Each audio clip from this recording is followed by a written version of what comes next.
सभी पशुपालक भाइयों को नमस्कार। मैं डॉक्टर राजवीर सिंह दुहन आज आपके बीच में आया एनिमल ऐप की टीम के साथ उपस्थित हुआ हूँ और आपको मैं कृत्रिम गर्भाधान के बारे में बताना चाहता हूँ। कृत्रिम गर्भाधान क्या चीज़ है, उसके क्या फ़ायदे हैं, क्या नुकसान है, उसमें क्या क्या हमें सावधानी रखनी चाहिए। कृत्रिम गर्भाधान एक सीमन को स्टोर करके और पाइप द्वारा गर्भाशय में डालना, उसको मतलब कृत्रिम गर्भाधान कहते हैं। तो और इसकी क्यों ज़रूरत पड़ेगी, इसकी क्या आवश्यकता है, क्या इसके फायदे हैं। अब अच्छी नस्ल के सांड उपलब्ध न होने की एवज में सरकार ने नस्ल सुधारने के लिए और मिल्क प्रोडक्शन बढ़ाने के लिए पशुओं के मतलब फार्म बनाए और उनके ऊपर अच्छी नस्ल के मतलब भैया गोदा भी बोलते हैं, गाय का तो मतलब गोदा बोलते हैं, खाकर भी बोलते हैं। तो वो वहाँ रखे जाते हैं, अच्छी नस्ल के मतलब जोटे रखे जाते हैं और उनसे सीमन कलेक्ट करके और वो मतलब हमारे हॉस्पिटलों में, सब सेंटरों पर सप्लाई किए जाते हैं। और उस प्रोसेस में क्या होता है, वो सीमन लेकर के, जैसे एक टाइम में सीमन लिया जाता है, उससे 20 ट्रा तैयार होते हैं।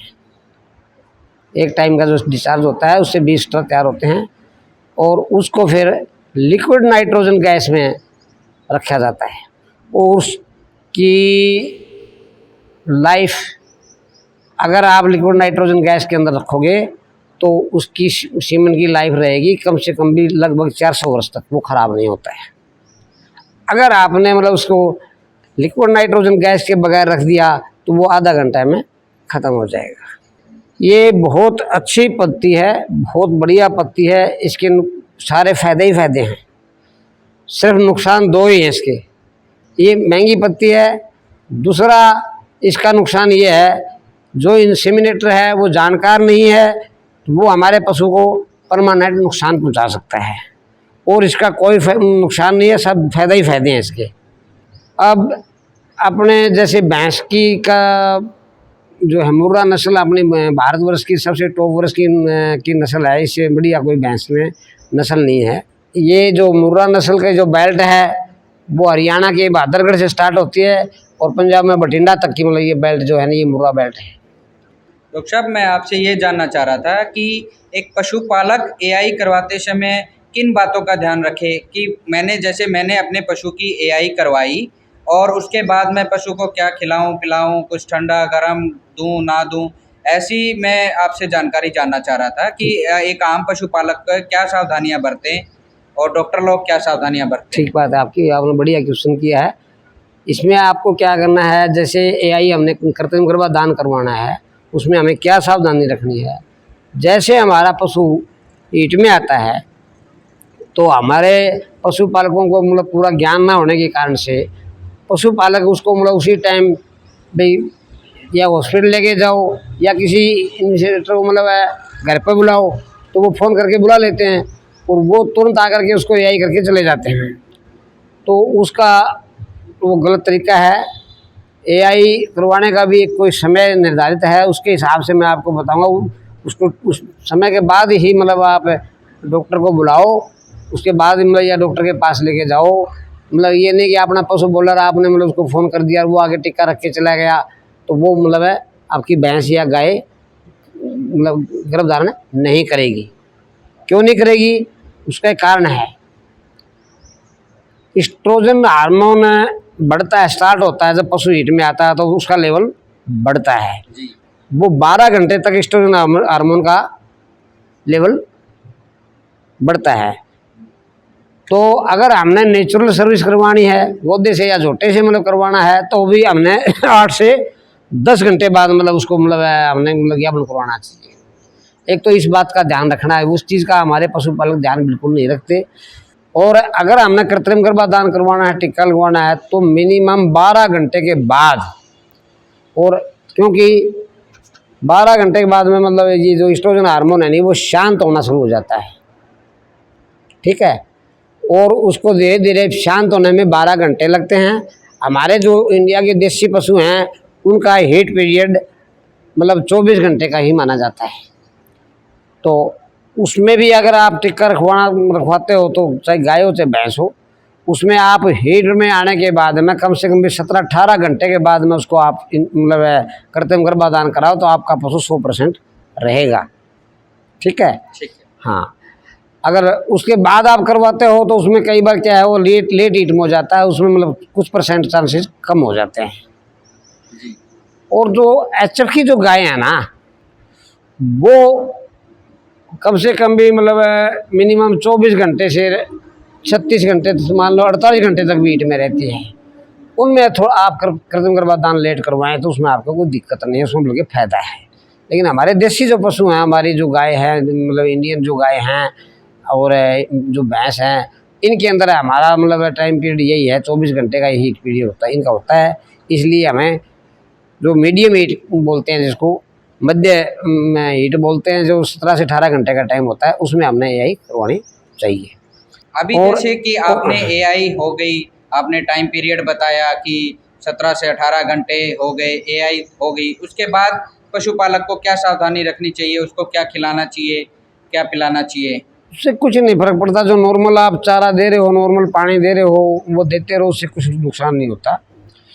वो एक मतलब फिर कई पशु उसको ना रिसीव नहीं कर पाते हैं, उसका भी एक कारण होता है। मतलब हम बार बार टिक्के रखवाते हैं, कई पशु उसको मतलब टिक्का मानते नहीं हैं, तो हम पशु को दोषी मानते हैं, लेकिन वो पशु में दोषी नहीं होता। इसके गर्भधारण ना करने के 3 ही कारण होते हैं। एक तो किसी कारणों से हमारे पशु को कोई इन्फेक्शन हो गया। दूसरा, एक प्रोस्टेरोन हार्मोन होता है, कई बार उसकी डेफिशिएंसी होती है, तो उसके कारण भी मतलब पशु गर्भधारण नहीं करता है। एक फर्टिलाइजेशन क्रिया की समस्या होती है।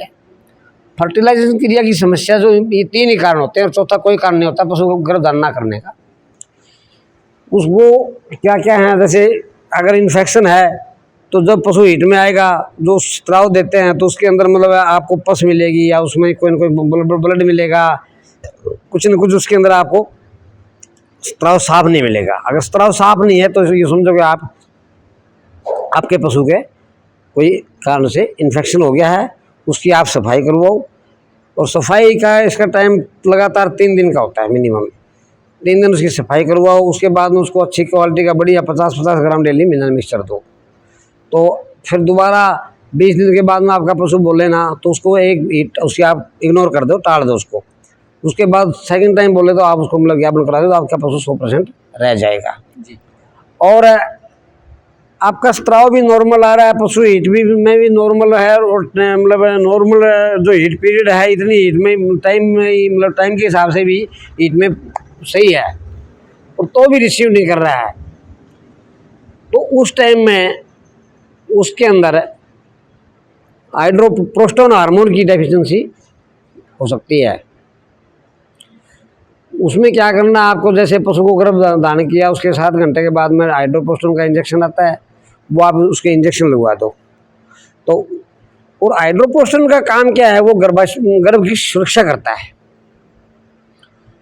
और ये प्रॉब्लम फिर कई बार, जैसे हमने देखा है कि कई पशु 6 महीने का 7 महीने का गर्भ डाल देता है उसकी कमी से, लेकिन वो उसकी पशु की गलती नहीं होती। पशु हमारे को सिम्टम शो करता है, हम ध्यान नहीं देते हैं। जब उसको ये प्रोस्टेरोन हार्मोन की डेफिशिएंसी होती है, तो वो जैसे मतलब 6 महीने का क्या बने तो थनों में धार डालना, पुट्ठे ढीले करना, ऐसे धीरे धीरे 3-4 दिन तक वो लक्षण शो करता है। पशुपालक ध्यान नहीं देता है। फिर जब उसको ज़्यादा प्रॉब्लम होती है तो पशु उसको रामना शुरू कर देता है। या तो रामना शुरू करता है, या उसको पेन होता है, पेट में दर्द होता है, तो वो उठने बैठने लग जाता है। तो आप किसी डॉक्टर को बुलाते हो। अगर डॉक्टर समझदार है, उसने देख लिया भाई इसकी तो मतलब बच्चे की प्रॉब्लम है, तो वो उसको मतलब पेन किलर दे देगा और उसको एक हाइड्रोप्रोस्टेरोन का इंजेक्शन दे देगा, तो वो बच्चा वहीं की वहीं उसका सेट हो जाएगा। तो आपके पशु का एबॉर्शन नहीं होगा। अगर आपने फिर भी टाइम नहीं दिया, ज़्यादा टाइम निकाल दिया आपने, तो उसका एबॉर्शन होगा। उसमें मतलब पशु का बेचारे का कोई दोष नहीं है। तो एक इस चीज़ का आप विशेष करके ध्यान रखें। और एक होता है फर्टिलाइजेशन, तीसरा कारण मैंने बताया ना आपको, एक कारण और होता है ना गर्भधारण ना करने का, उसको बोलते हैं फर्टिलाइजेशन। फर्टिलाइजेशन क्रिया की मतलब सबसे मेन लक्षण क्या है? मैंने बताया आपको भाई, मतलब पशु की ईट की अवधि 24 घंटे होती है। 12 घंटे मतलब एस्ट्रोजन का लेवल बढ़ता है, 12 घंटे शांत होने में लगते हैं। लेकिन कई पशु अवधि से ज़्यादा बोलते हैं। जैसे उसको 24 घंटे बोलना चाहिए तो वो 36 घंटे तक बोलता है, 48 घंटे तक बोलता है। मेरी लाइफ में 2-4 पशु मेरे पास ऐसे आए हैं वो 72 घंटे तक बोलते हैं। तो उनको हमने मतलब 72 घंटे बाद में टीके लगाए हैं, तो वो मतलब उन्होंने रिसीव किया है। तो उससे बचने के लिए हमारा सबसे सरल तो तरीका यही है, हमने देख लिया भाई हमारा पशु तो ये 36 घंटे बोले, तो आप उसको 36 घंटे के बाद में ही आप या तो जोटे से मिलाओ तो 36 घंटे बाद मिलाओ, या उसको आप टिक्का रखवाओ तो 36 घंटे बाद मिलाओ, ठीक। और उसका मेन लक्षण यही है कि मतलब समय अवधि से ज़्यादा बोलेगा, और उसमें अंदर दवाई वगैरह छुड़वाने की और क्या ही की जरूरत नहीं है। और एक आप अपने पशु को डेली 50 ग्राम अच्छी क्वालिटी का मिनरल मिक्सचर अवश्य दें, और 1 मुट्ठी नमक ज़रूर दें। और हर 4-5 महीने के बाद में उसको आप पेट के कीड़े की दवाई पिलाएं।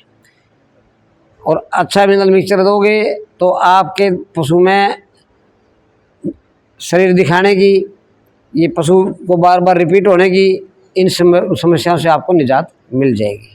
जैसा कि अभी आपने डॉक्टर राजवीर दोहन से सुना कि कृत्रिम गर्भाधारण कैसे करना चाहिए और क्या सावधानी उसके अंदर बरतनी चाहिए। आपको हमारी ये वीडियो कैसी लगी? मिलते हैं एक नई वीडियो के साथ और एक नई जानकारी के साथ। और ये वीडियो आपको कैसे लगी इसके बारे में कमेंट सेक्शन में जाकर कमेंट अवश्य करें। साथ में बेल आइकन का बटन अवश्य प्रेस करें ताकि सबसे पहले नई आने वाली वीडियो का नोटिफिकेशन आप तक पहुँचे। और इस वीडियो को शेयर अवश्य करें अपने पशुपालक साथियों के साथ, ताकि वो लोग भी इसका फ़ायदा उठा सकें और कृत्रिम गर्भाधारण का अपने पशु को अच्छी देखभाल के साथ अच्छे डॉक्टर से करवा सकें। सभी पशुपालक भाइयों का मेरी तरफ से, कुलदीप पंघाल की तरफ से राम राम। किसान भाइयों और बहनों, पशुपालन क्षेत्र में अपनी उन्नति को मजबूत बनाएं। एनिमल आवाज के साथ जुड़ जाएं। हमारे चैनल को सब्सक्राइब करें और बेल आइकन को दबाना ना भूलें।